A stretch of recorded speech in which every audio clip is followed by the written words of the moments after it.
Jeshi la Polisi Kanda Maalum ya Dar es Salaam linatambua kuwa tarehe 25 mwezi huu Juni mwaka 2025 majira ya saa 11 za jioni kwenye uwanja wa Benjamin Mkapa ambao uko Temeke kutakuwa na mchezo wa soka wa timu mbili ambazo ni watani wa jadi, timu za Yanga na Simba, zote za jijini Dar es Salaam. Jeshi la Polisi Kanda Maalum ya Dar es Salaam linatambua kwamba mchezo huu utakusanya watu wengi wa kutoka ndani na nje ya Dar es Salaam.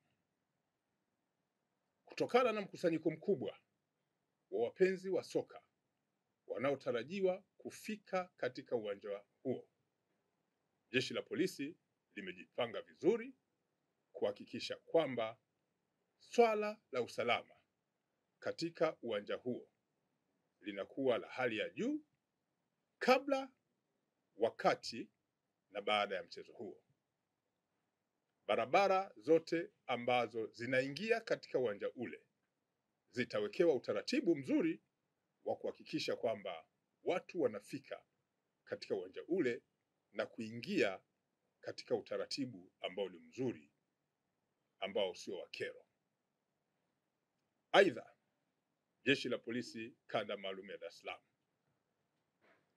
halitaruhusu mtu au kikundi chochote cha watu kuingia katika uwanja huo wakiwa na silaha za aina yoyote. Watakaoruhusiwa kuwa na silaha ni askari wachache ambao watakuwa na kazi zenye mahusiano na masuala ya kiusalama. Aidha, Jeshi la Polisi Kanda Maalum ya Dar es Salaam linawataka wapenzi wote wa soka kuzifuatilia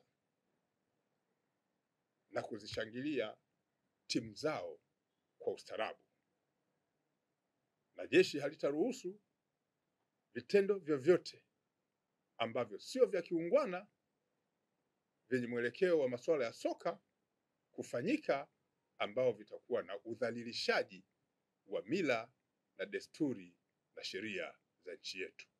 Narudia, Jeshi la Polisi Kanda Maalum ya Dar es Salaam halitaruhusu mchezo huo utumike katika kuvunja sheria za nchi, ikiwemo vitendo vya udhalilishaji au vitendo ambavyo vitakuwa vikikiuka mila na desturi na ustaarabu wa Watanzania.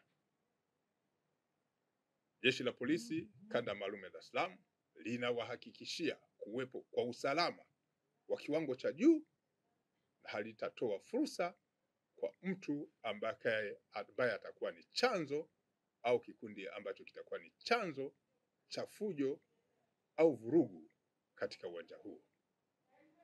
Tunazitakia timu zote kila laheri,